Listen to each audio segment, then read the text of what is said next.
Welcome to Suddenly Different, where we explore stories and strategies for life when it doesn't go to plan. I'm Leigh-Anne, inviting you to join me on this journey. What happens when the strongest part of your identity suddenly collapses? When the life you thought you were building, the one you were certain of, disappears. My guest today, Leon Purton, knows that moment in a deeply personal way.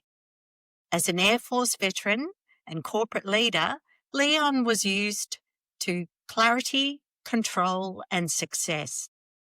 He'd never really failed at anything before, but when his marriage broke down, it took him in a way no mission, no high-pressure environment ever had.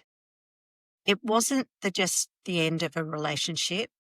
It was the feeling of failing the people he most loved. And in that raw unraveling, Leon faced something far more confronting than any external challenge: himself. That breakdown sent him into the world of personal development, where he began to piece together the man he wanted to be. Blending his military discipline with deep personal reflection, Leon not only rebuilt, but also reshaped how he sees leadership, of self, of others, of culture. His book, The Ignited Leader, is both a guide and a reminder that real leadership begins in the cracks where our humanity is most exposed. Today, we'll explore what it really means to lead when life doesn't go to plan, and how the fire that nearly burns us out can become the fire that lights the way forward. Welcome to Suddenly Different, Leon. Thank you for being here. Hey, Leigh-Anne, thank you so much for having me on. Looking forward to today. Great. So let's get into it. When your marriage ended, you said it was the first time you felt like you had truly failed. Can you take us to the moment, not the lessons yet, but the man sitting in the middle of it? What did it feel like? There were times during that period, Leigh-Anne, where I was an emotional wreck. I was moved into my brother's backyard. I was living in his caravan, and I had to drive from my former place of residence, the house that my now ex-wife and I had raised our young children, to my brother's backyard in the caravan. And those trips involved a little bit of highway driving, but they involved a lot of tears and frustration and rage and anger and self-doubt. And I was forced to, at one point, open up the notes recording app on my phone and just talk to it as if it was another person, to try and let some of the things that were bubbling around on my insides, with no clarity about how to get them out in a meaningful way, just let them be captured by the phone so that I could look at them at another point in time and start to process those elements. It was incredibly challenging to work through that moment, to feel this raw, open wound and not know what to do with it. I can imagine that it would be hard. And thank you for being so honest about that, because a lot of men in particular don't admit exactly how they're feeling, or they may go into the anger space and the competitiveness space rather than the self-reflection.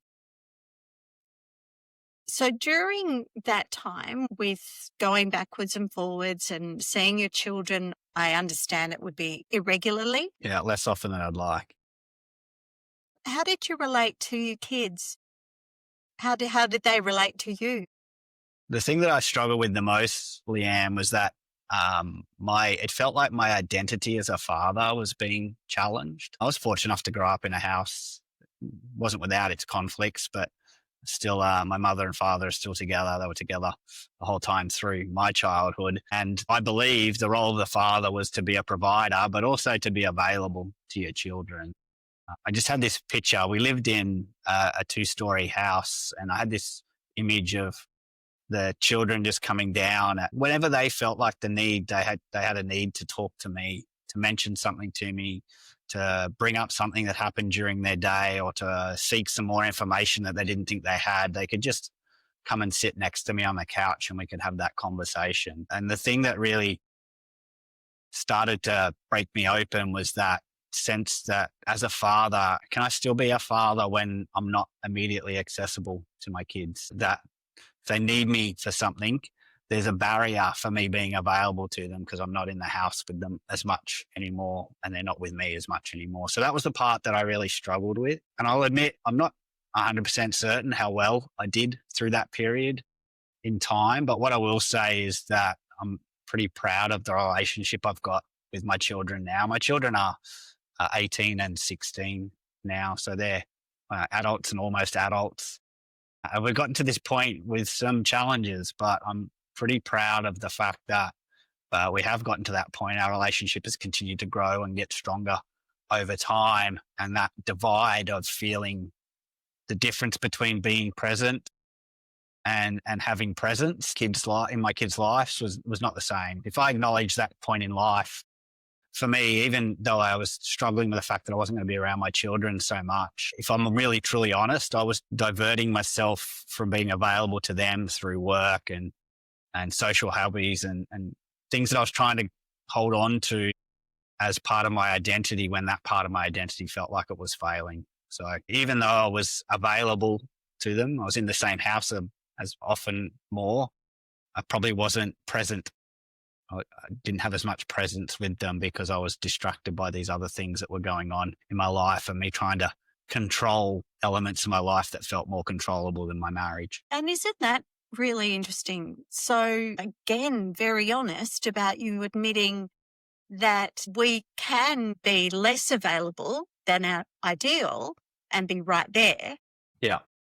And really is important for us to consider that. I know as a working mother, I worked from when my babies were less than 6 months old. And I used to make sure that the time I had with them, by the time I got home from work and everything, that I got as much quality time with them as I could, rather than being obsessed with housework and other things. So because I felt that quality time was more important than everything else. So I had a cleaner and things. And I know that many listeners won't actually have the financial luxury of being able to do that, and that they're doing the best they can with their kids. But it is about knowing what is quality. And when we're diverting ourselves from emotional conflicts, like when marriages are breaking down, it's very easy to seek sport. And I wonder, from your military training, so my father was in the army, and I know that things that he'd learnt behaviourally were applied in our household. Sure. So do you think that any of your experience from being in the Air Force impacted your relationship or impacted your ability to be present?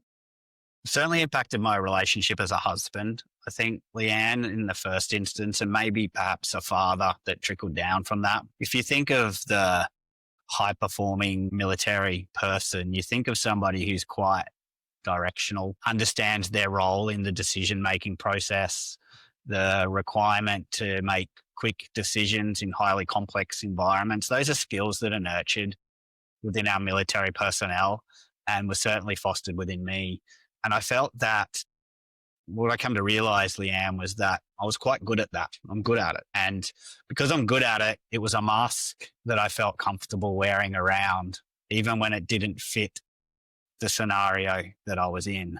So one of the things that I came to realize through that marriage breakdown and then eventual separation was that I was trying to find the right mask to wear in every different situation. And what I couldn't quite work out was the right mask to wear as a husband and a father. What I realized going through that separation, though, was that I actually needed to take all the masks off.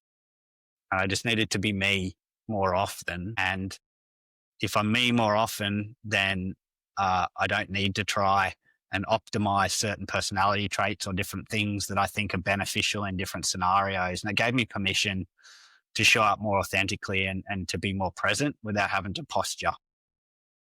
Because I was a good Air Force officer.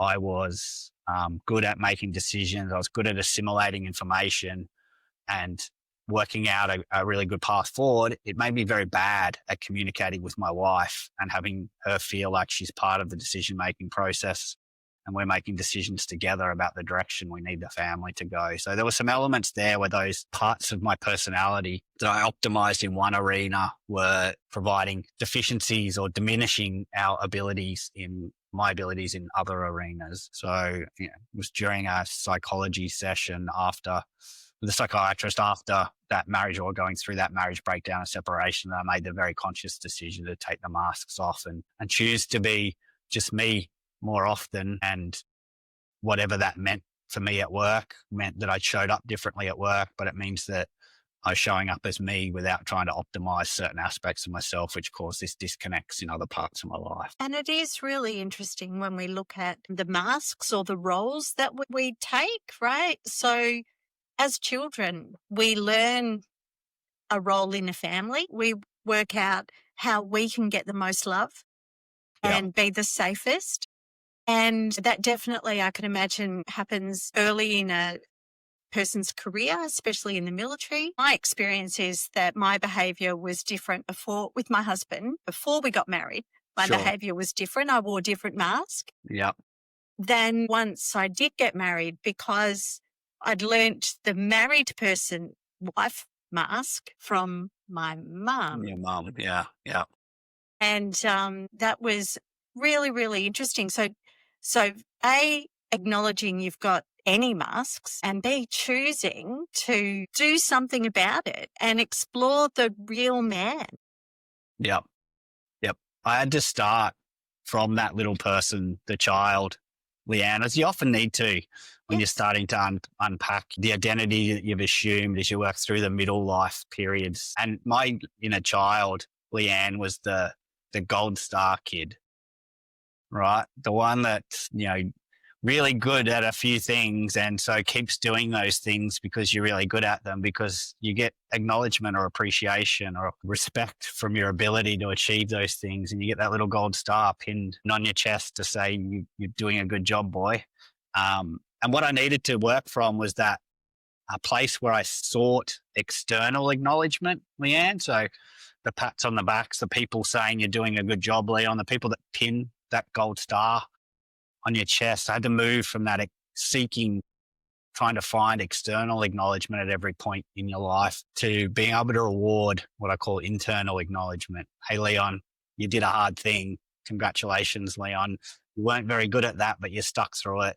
Continue to do that work because it'll help you in the long run. And that inner reward, that inner acknowledgement, is the one that you need, I think, to be a really effective husband or life partner for somebody else, right? The things that you do in a marriage, you don't do them because you're seeking some award or acknowledgement or recognition. You do them because they're things that need to be done. And so I needed to pivot that external acknowledgement mirror away from being really good and maybe a super effective person in the Air Force, right? Because I was really good at getting things done that people needed to get done, and that got me that feedback of external acknowledgement. But inside of my marriage, I didn't get any of that. Doing the hard things was the things that I just expected for you to maintain a happy and healthy relationship in a partnership as you move forward. So that was a key pivot for me. And I had to go back and acknowledge that inner boy that was still seeking that external acknowledgement.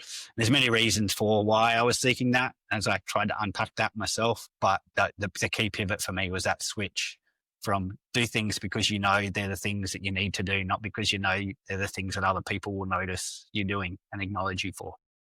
Well, and sometimes, and this is possibly linked to why the relationship breaking down was so devastating, is that our identity is linked to that external appreciation, right? Yeah. So when we're unaware of why we feel the way we feel, and all of a sudden we're not getting external validation and things overflow into the other parts of our lives, because we're not an island. Yeah. No, we think that we can hold it all together and, that home is not affecting work and vice versa. But it is It is. because, we are one being. So you've led people in high stakes environment in the Air Force Mhm. where you couldn't afford to show doubt. Why do you think, apart from what we've already said, is there any other reason why this brought you to your knees in a way nothing else had? Yeah, great question, Leanne. I think there's an analogy that I sort of attached myself to as I went through that process, Leanne. People grow when they're uncomfortable. So that's where growth comes from. And that's really important. But people change when they're in pain. So the crucible of pain, of going through that moment of real deep introspection and processing real trauma in whatever way that shows up, changes who you are as a person. Now, as somebody who's inside of the military, you plan the work and then you work the plan, right? That's sort of how it works. You map it all out and then you execute it, and you develop the people around you to be able to execute the pieces of the plan. What I've realized was that I didn't have a plan for myself and how I wanted to show up. I didn't know who person I was or wanted to be truly was. And so I had to go through a process of introspection and reflection to start to build that person from the ground up again. So that process in and of itself was challenging, but it was that crucible of pain, of trauma and self-doubt that led me to the position where I could start that journey. And I think it's still, if I'm honest, and probably honest with everybody else, it's a journey that we're all still on as we continue to grow and change and shape the way that we show up in the world. But that very first moment, the very first crucible where I took the ownership of that point in my life where I'm like, okay, Leon, from this point forward, you need to work out who you want to be and how you want to show up in the world. And then you need to put a vote each day in the bucket of showing up in that way going forward. And when you're in a whole heap of pain and you're processing grief and you're trying to work out what are the financial repercussions of a marriage separation and the future living arrangements and how you're going to be a father and what roles or changes there might be in your professional life that are attached to that as well, at the same point as you're trying to process that deep internal self-introspection and reflection was the crucible that really shaped where I am now and where I want to be moving forward. And I'm certain that that has really influenced your teenage children because them witnessing a present father, right? It is so easy to be caught in the past or be anticipating the future. But if we are able to be present, be aware, as I was listening to you, my passion for data collection. Sure. So the fact that you were ticking which column of how you were going, you were consciously paying attention to, have I slipped? Have I done well? What action I need to take from here? That conscious living is so, so powerful because when we have systems and processes and plans, we can go into that autopilot, right? It's great to have them, 100% great to have them, but sometimes we can easily get waylaid from being in the present. Yeah. Anything you don't do on purpose happens by accident, Leanne. So I've been trying to be very much more purposeful about the things that I think are really important for leading a happy, fulfilled, productive life. It's a journey. You can never get it always right. But the choice to do it, not try to do it. I'm not hearing try anywhere in your language. So there's a decision there, which is fantastic. So in your book, and as we've spoken before, Mhm. you've described poor leadership as a slow leak that drains people. Looking back, do you think there were leaks in your own life professionally, in your wider community, places that you were quietly burning out without even noticing?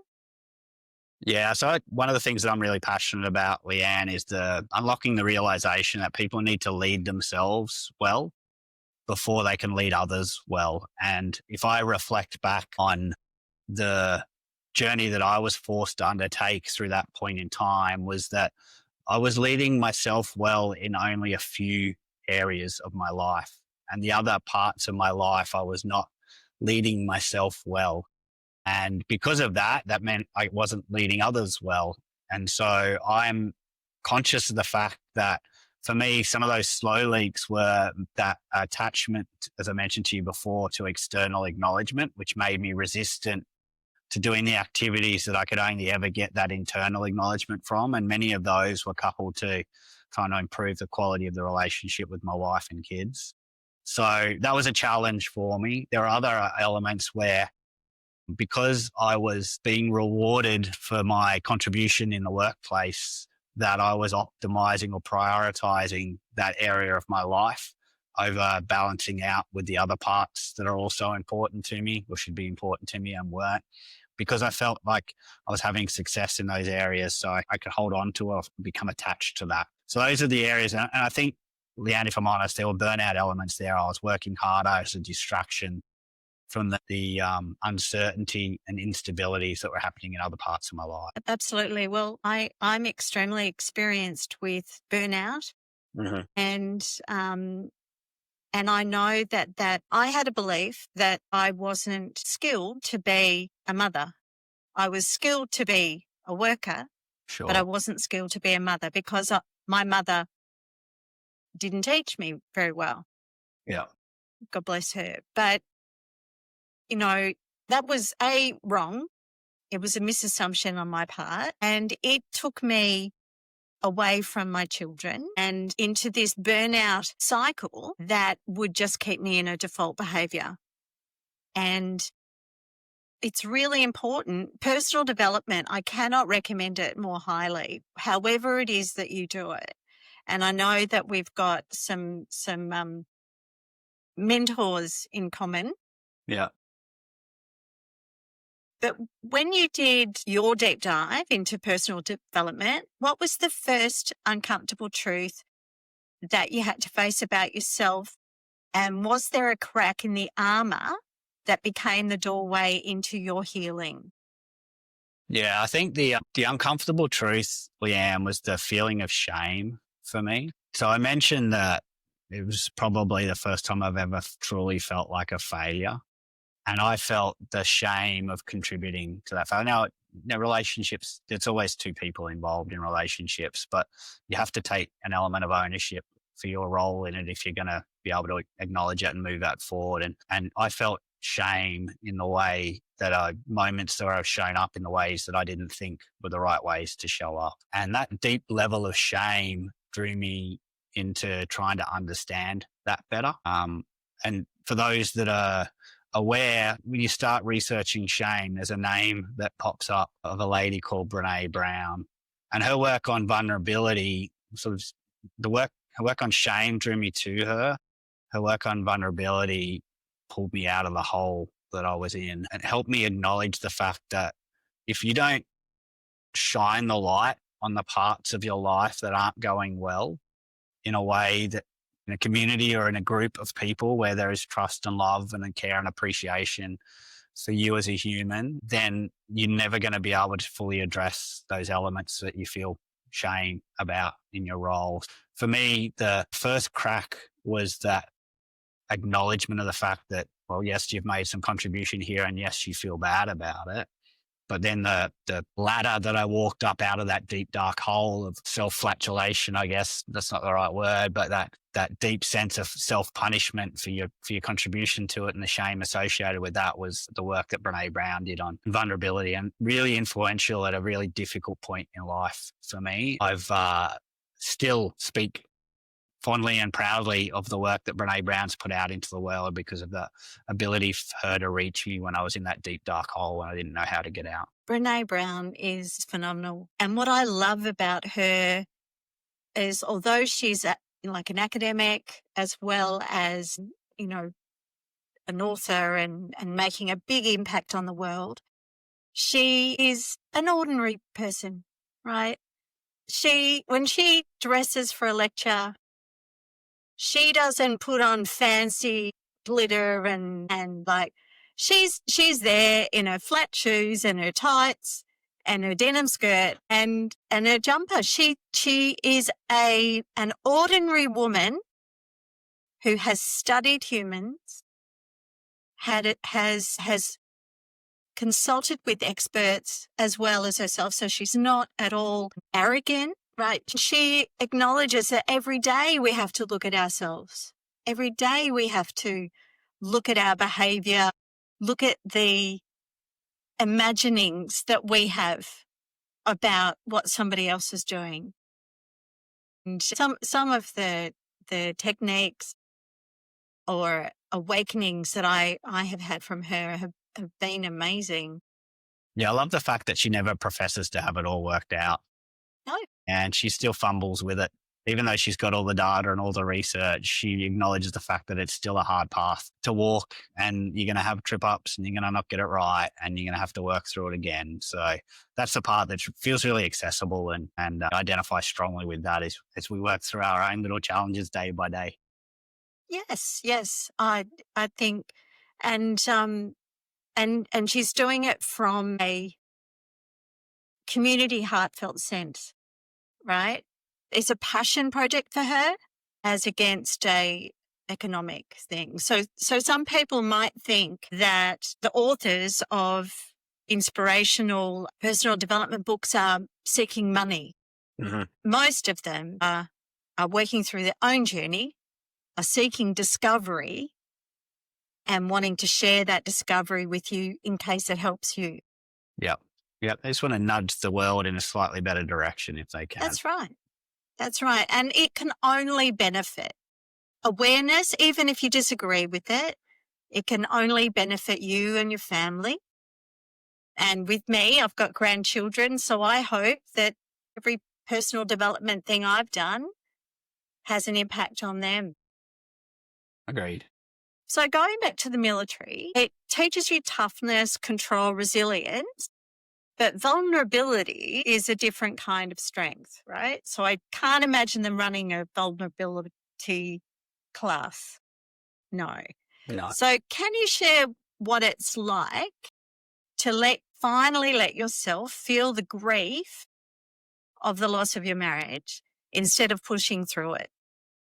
Yeah, the military's come a long way over the decades, and they're far more embracing of more modern leadership styles than traditional military autocratic styles. Far bigger push and emphasis nowadays on the emotional quotient, not just the intelligence quotient, and elements like that as it comes to leadership. But vulnerability is still one of those things that haunts the military. The military is still suffering from suicide rates that are far beyond the general population for veterans and current serving members. So there is an issue there around connecting with people and the power of vulnerability and building trust and connection in relationships is exceptionally powerful. So for me, it was a skill or a muscle that I didn't have a lot of strength in at the start, Leigh-Anne, but like any muscle, you've got to work through a period of training and growth and strategy. And the way to do that is to make it a bit more of a habit, more regular. So it was really important at that point in time that it's not surprising to hear for people that are connected at all to the global population, but divorce is not a new thing. It happens to a lot of people. And so there were people in my network that I was connected to already that had either recently been through, were going through, or predicting it in their future, which created opportunity for those moments of vulnerability to talk through things. And I still look for those opportunities. There's still friends of mine that are going through that I feel like I can potentially help empathize with better because of the shared moments that we're going to have as you work through those challenges. So for me, being able to sit in the 7 stages of grief, Leigh-Anne, you have to work through those cycles where there's a lot of anger and then denial and then acceptance as you slowly start to work back out of that. And I think vulnerability allows you to sit in those moments and feel connected to somebody else, to feel a bit more seen and to help other people feel seen as well. So it's a really powerful tool for connectivity, but more than that, it's a skill that people need to learn in life and continue to use. Otherwise, it atrophies and goes away. So tell me about the learnings that you have incorporated in your book, The Ignited Leader. sure. I So would love to know. there's a few elements in there, Leigh-Anne, but the Ignited Leader is founded on the principle that if you're a leader who can shine with enough internal leadership brightness, so the flame of internal leadership shines brightly within you, then that flame can start to, like a fire, start to spread sparks that nestle in the people around you. And then you can start to foster the leadership that exists within that person and turn it into a flame, and that flame trickles into the next person. And you get this cascading effect of leadership development. And the key part for me is that it starts by making sure you're leading yourself well. And then if you're doing that well, you can start to lead others well. And if you're doing that well, then you can start to lead a culture of leadership development. And so we've spent most of the first part of this podcast together, Leigh-Anne, talking about the work you have to do to understand yourself well and how you want to show up in the world. And so a key part of the Ignited Leader, in fact, the whole of part 2 is around leading yourself. So how well do I know me? How well do I know how well I get things done? And how well do I know how to recover in those moments where there are challenges to the things that I'm trying to achieve or external stresses in life? And what practices do I have in place so I can show up as a consistent and persistent leader for those people around me so that you can start to spread that spark? So that's the key thrust of it, Leigh-Anne. And the key, one of the key elements is that I believe leadership should be measured not by what you achieve, but the number of future leaders you help create while you achieve. So it's a two-pronged approach. You must, as a leader, achieve outcomes. That's why you do things. It's why you set out to do things, but you have a responsibility to help grow the leadership in the people around you. So that's how I measure myself, Leigh-Anne. And that all came from, like I said, those moments of introspection and reflection about showing up consistently and persistently for the people around you. And it is vital in the workplace that people who are the leaders are consistent and they have compassion. Mm-hmm. Empathy is a tricky one because some people just have not experienced the same experience. But if they're willing to listen, to hold the space, that can help people. But I know retired due to ill health, Mm-hmm. and but I'm still very aware of LinkedIn. Yeah. I worked for a company for 24 years, and the number of people that I know that in their 20s or up to mid-30s, I was a really big impact on them. And I'm seeing them as they're coming through, and some of them are in the C-suite. And it is absolutely wonderful because I know that they would seek me out and I would check in on them. It wasn't just me being mother hen, but I had a spark inside me Mm-hmm. that they got excited about data and finding out more and being curious. Yeah. Yeah. And looking for the truth, because sometimes our assumptions can be incorrect. And so as I watch them and, see them progressing, it's like I feel that's my legacy. I may not have been their people leader. I may not have approved their sick leave and done all of that, but I was a leader in their lives. And people need to remember that too is how we all show up is leadership. Exactly right. You don't need a title to be a leader. It's not a position-based description that entitles you to be a leader. Everybody in every role can show up in a different way and lead themselves, lead outcomes, help develop the people around them, help develop the new person when they come into the team, help encourage people, give feedback to people of areas that they might be letting themselves down. Those are all leadership aspects that I think people underappreciate. And I'm a big believer that if you start to do those things well, if you're at any role in the organization, then you will start to get opportunities to lead other people. It's like I say, once you lead yourself well, then you get those opportunities to lead more and more people. Yes, yes, absolutely. So, as we come to the end of today, for someone listening right now who feels like everything has fallen apart or is about to, in their marriage, their career, sense of self, if you could sit beside them, put your hand on their shoulder, what would you say? It's a deep question, Leanne, and it's very contextualized in different moments. But the generic or general type of advice that I'd offer them is to do the deep work, Leanne, to understand who you are and who you want to be, and if there's any disconnects between those two people. Because if you understand the disconnect and where there is opportunities for you to grow and improve, then you can start to identify how to do that. And the path to achieving that is often through the people you know, or the people you know who can introduce you to other people to help you get the information or the context or the understanding or the awareness. In the modern age, there's no information deficit. There's plenty of information available. But what you often need is connective tissue or trust in the person that you're getting the information from. And that's where your network comes into play. So if you're going through those moments, please sit and talk with somebody that you know loves and cares about you, somebody that you know you've gone to for advice or trusted advice for in the past. Maybe there's a Leigh-Anne Charlin in your life that's not your direct leader at work, but somebody that you know you've spoken to and has given you good advice or good perspectives in the past. Reach out to those types of people, talk to them, identify those gaps, and use the opportunity to develop your vulnerability muscle to go, I've been showing up in this way and I want to show up in this way, and I don't know exactly how to do it. Could you offer me some advice? And that will get you far further than you fully believe. It takes bravery and courage, acknowledgement of everyone wants to show up as the perfectly formed human specimen who's optimized to do the thing they need to do, but nobody is there. Everybody's still trying to work it out. Everybody's making it up as they go along. They're trying to solve the next problem as it appears. And you are right now at this point in time where everything is feeling like it's fallen apart.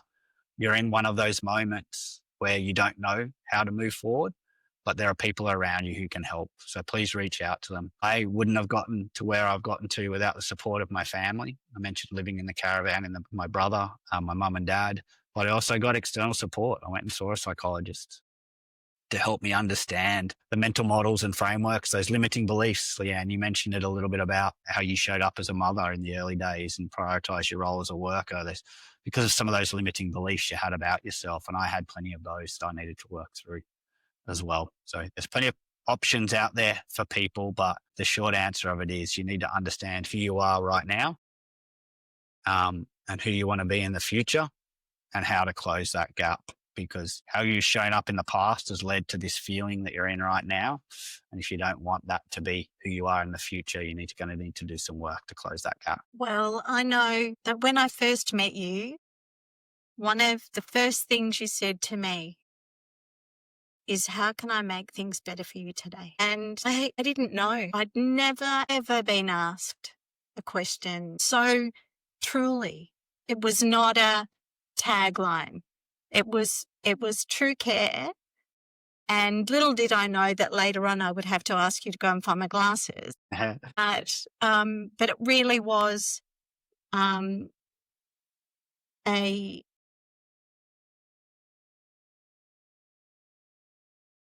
sorry, I've lost the words. But an indication of a person who is fully comfortable in their skin right at that moment and is willing to help anybody. And when you have neurological issues like I have sometimes, you aren't able to fully express what you need, and you knew to ask. So thank you so much, Leon. I appreciate that acknowledgement, Leigh-Anne. Thank you. So what I take from Leon's story is this. Sometimes the hardest thing to lead isn't a team or a mission or a business. It's yourself. When your heart is breaking, his journey is a reminder that failure doesn't define us. It refines us, that the cracks don't just show us where we're broken. They show us where the light can come in. Leon, thank you for bringing us not just your wisdom, but your heart into this conversation. And to you listening, If you've ever felt the sting of failure or the weight of letting others down, may Leon's words remind you that you're not broken. You're being reshaped, because in the end, we are all just moments away from being suddenly different. Thank you, Leon. Thanks, Leigh-Anne. This has been Suddenly Different. I'm Leigh-Anne Charland, and I'm so grateful you shared your time with me. If you felt a spark, a tear, or a moment of recognition, I hope you'll pass that gift along by sharing this show. Take a deep breath, trust your path, and I'll meet you back here soon.